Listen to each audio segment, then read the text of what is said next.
Bienvenidas y bienvenidos a esta nueva exploración. Hoy nos metemos en un tema, bueno, complejo y, la verdad, bastante polémico. Surge a raíz de una petición concreta que hemos recibido: analizar a fondo unas fuentes, unos documentos que buscan, digamos, fundamentar y ampliar unas denuncias por presunta estafa. Hay que decir que una de estas denuncias se presentó en Colombia el 11 de noviembre de 2025 contra economistas, y antes hubo otra contra políticos. Ahora, pues se busca reforzar esos argumentos. Los argumentos clave que aparecen en esos documentos. Hablamos de propuestas, textos legales, incluso referencias a grabaciones que nos han facilitado. Y el eje central, como decías, es la figura de la estafa, pero aplicada de una forma particular. Se habla de inducir a error con artificios y engaños, pero en relación a algo tan gordo como la gestión económica frente a la escasez de recursos naturales no renovables. Claro, un tema que, según estas fuentes, la economía, digamos convencional, pues ignora o minimiza peligrosamente. Justo. Vamos a ver cómo se conecta esa definición legal de estafa del Código Penal colombiano con modelos económicos que, según argumentan estas fuentes, venden un crecimiento insostenible porque, bueno, no tienen en cuenta los límites físicos del planeta.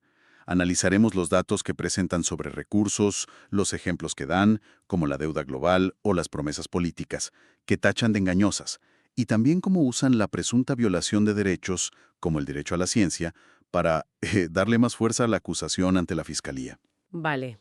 Queremos entender la lógica que hay detrás de esta estrategia legal tan singular y la urgencia que le atribuyen. De acuerdo. Entonces, vamos a desglosar esto. El corazón de la denuncia, como decíamos, es la estafa. El artículo 246 del Código Penal colombiano, que citan textualmente.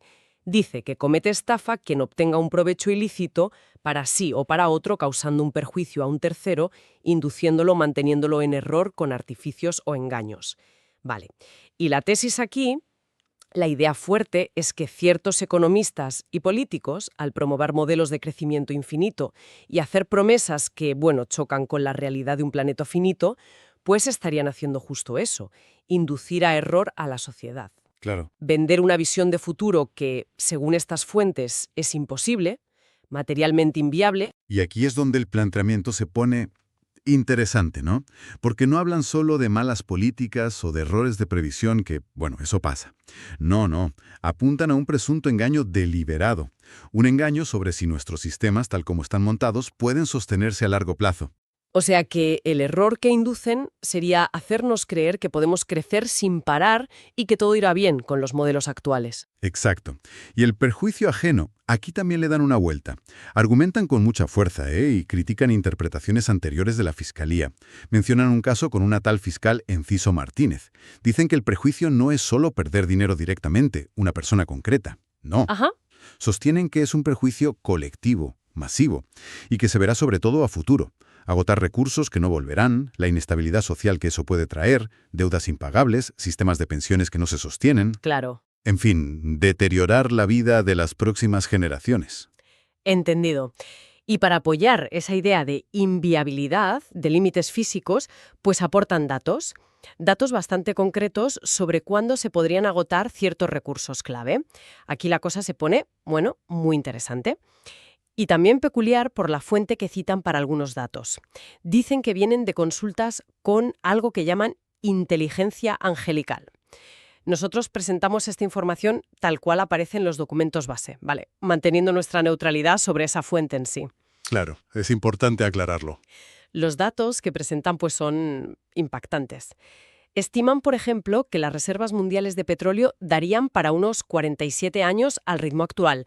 Pero ojo, para Colombia solo 6 o 7 años. Y recuerdan que el petróleo está en más de 6.000 productos: medicamentos, plásticos, fertilizantes. Sí, y siguen. Para el gas natural calculan unos 50 años a nivel global. Para el platino, que es clave para el hidrógeno y otras tecnologías, apenas 15-20 años. Uf. El cobre, fundamental para todo lo eléctrico y electrónico, entre 40 y 70 años.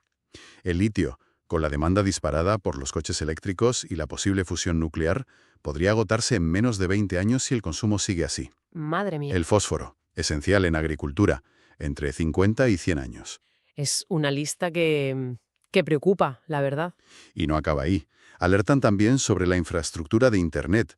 Dicen que podría colapsar en 25 o 50 años por falta de materiales para mantenerla y ampliarla. Hablan de tierras raras, de cobre. Espera, entonces, incluso las energías que llamamos renovables dependen de recursos que se agotan. Pues sí, esa es una de las claves que señalan. La solar necesita silicio, plata, indio. La eólica, neodimio, disprocio, que son tierras raras. La hidroeléctrica, acero, cemento. La fusión nuclear, si llega, litio, helio 3. Vaya. Incluso el blockchain y las criptomonedas dicen consumen una barbaridad de energía y materiales como tungsteno, oro, cobre. Y la conexión con la estafa, según ellos, es directa. Si estos datos son más o menos correctos y la escasez futura es previsible con lo que sabemos hoy, entonces promover modelos económicos o promesas políticas que asumen que estos recursos son infinitos, eso podría ser el artificio o engaño del Código Penal. Ya. Y de ahí derivan lo que llaman una deuda ecológica impagable, una carga real que le pasamos al futuro. Veamos ahora ejemplos más concretos que dan para ilustrar esta presunta estafa sistémica. La deuda global es uno que repiten mucho. Dan cifras mareantes, más de 300 billones de dólares. A veces dicen 303, 323, 324. El argumento es que esa deuda es sencillamente impagable con los recursos finitos del planeta. Sí, ponen un ejemplo muy gráfico. Harían falta como 126 años de toda la producción mundial de petróleo actual solo para cubrir esa cifra. Es una barbaridad.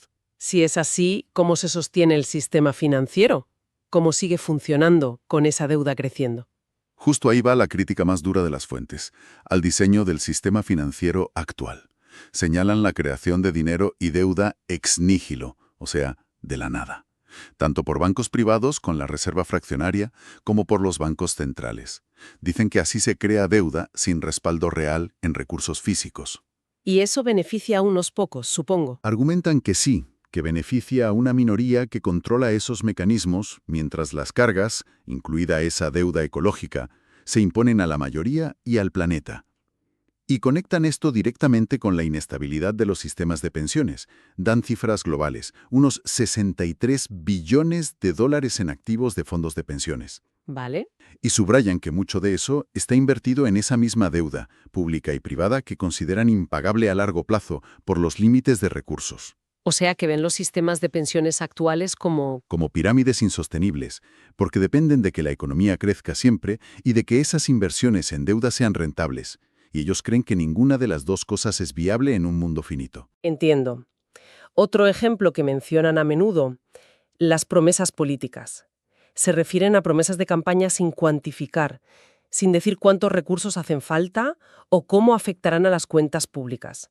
Ponen ejemplos genéricos, regalar lavadoras, pensiones para todos, sin detallar cómo se paga eso de forma sostenible. Exacto. Y desde la lógica de la denuncia, eso encaja en la estafa. Inducir a error al votante, prometes algo inviable, para obtener un provecho, el cargo político, generando un perjuicio colectivo, malgastas recursos, creas falsas expectativas, futuras crisis. Y como alternativa, proponen esa herramienta, el simulador Sociemi. Sí, un simulador de recursos sociales estatales y no renovables. Dicen que permitiría a la gente ver si las promesas son realistas o no y exigir responsabilidades, y denuncian que los políticos se resisten siquiera a considerar su desarrollo. Tocan incluso escenarios tecnológicos más futuristas. Mencionan la paradoja de la transmutación. ¿A qué se refieren con eso? Sí, no lo detallan mucho, pero la idea parece ser que incluso si pudiéramos, tecnológicamente, transformar unos elementos químicos en otros para crear recursos escasos, hacer eso a gran escala seguramente necesitaría muchísima energía y consumiría otros recursos no renovables para construir y operar las instalaciones. Ya veo. Lo usan para reforzar su idea central, que no hay atajos tecnológicos que nos permitan saltarnos los límites físicos si seguimos con el paradigma de crecimiento actual, que la solución pasa por cambiar ese paradigma. Entendido. Pero los argumentos no son solo económicos o sobre recursos, también hablan de violación de derechos fundamentales. Correcto. Eso es clave en su argumentación, tanto para probar el engaño como para pedir acción judicial urgente. Se centran sobre todo en dos: el derecho a participar en el progreso científico y gozar de sus beneficios, artículo 27 de la Declaración Universal y de la Constitución colombiana, y el derecho a la participación política, artículo 40 colombiano. ¿Y cómo lo argumentan? ¿Cómo se estarían violando esos derechos? Pues dicen que al ignorar sistemáticamente, según ellos, las hipótesis, peticiones y propuestas basadas en datos científicos sobre límites de recursos como las que ellos han presentado a distintas instituciones, se viola el derecho de la ciudadanía a que la ciencia relevante se use en las decisiones que nos afectan a todos. ¿Y eso cómo se conecta con la estafa? Argumentan que esa ignorancia deliberada de la evidencia científica no es un despiste, es parte de los artificios y engaños. Al silenciar o no hacer caso a los datos que cuestionan el modelo actual, se mantiene a la gente en el error, la creencia en el crecimiento infinito.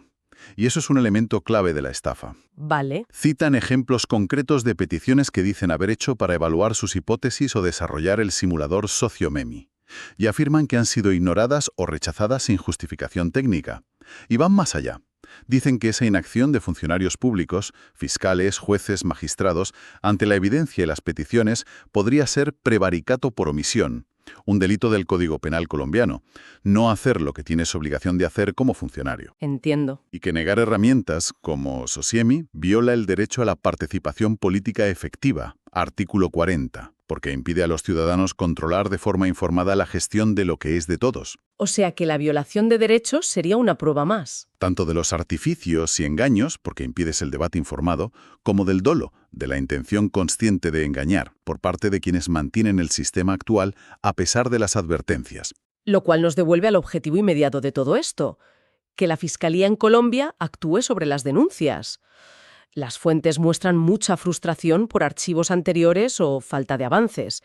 Mencionan ese caso de la fiscal Enciso Martínez, donde les dijeron, según parece, que la estafa necesita un perjuicio económico directo, individual y ya consumado. Y justo esa interpretación es la que rechazan totalmente. Insisten en que la definición legal del artículo 246 sí encaja con lo que describen. El provecho ilícito, dicen, no es solo dinero directo. Puede ser el poder político, el prestigio académico, los beneficios indirectos de mantener un modelo que consideran basado en un engaño sobre su viabilidad. Ya. Y el perjuicio ajeno, repiten, es masivo, colectivo y a futuro. Agotar los recursos del planeta, el colapso de sistemas, las deudas que heredarán otros, el daño ambiental.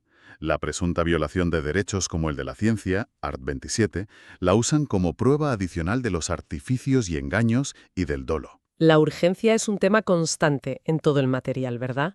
La vinculan a esas proyecciones de agotamiento y al riesgo de caos social si no se cambia de rumbo. Por eso, la petición a la Fiscalía es clara, que inician entrevistas judiciales formales. Sí, que les dejen exponer sus argumentos y presentar las pruebas que dicen tener. Y piden garantías de seguridad para hacerlo, porque entienden que el tema es delicado y puede ser peligroso. Entonces, resumiendo, ¿qué nos deja este análisis? Hemos visto una argumentación muy intrincada, que intenta conectar economía global, límites físicos del planeta, una lectura concreta de la estafa en Colombia y la supuesta violación de derechos fundamentales. Y no es solo un debate teórico o una crítica política, es un desafío directo al modelo de crecimiento actual, pero articulado como denuncias formales ante la justicia. Efectivamente.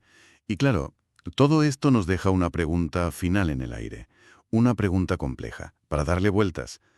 Si consideramos la escala de los problemas que describen, recursos que se acaban, deuda insostenible, crisis climática, y que acusan de un engaño sistémico, económico, político, académico, ¿qué nivel de evidencia deberían exigir los tribunales para investigar a fondo denuncias de lo que podríamos llamar estafa sistémica? Buena pregunta. ¿Están nuestras leyes actuales pensadas a menudo para problemas más concretos y daños más inmediatos, preparadas para manejar conceptos como deuda ecológica o perjuicio colectivo a futuro por ignorar límites físicos? Y quizás lo más importante, ¿cómo podemos como sociedad integrar mejor la perspectiva científica, evaluar datos sobre recursos, límites, consecuencias a largo plazo, en cómo gobernamos la economía, la política, las leyes? Para anticipar crisis, ¿no? Para intentar anticipar y ojalá prevenir crisis futuras que según estas fuentes están cociendo ahora mismo en la negación de la realidad material. Un desafío enorme, desde luego, que nos interpela a todos.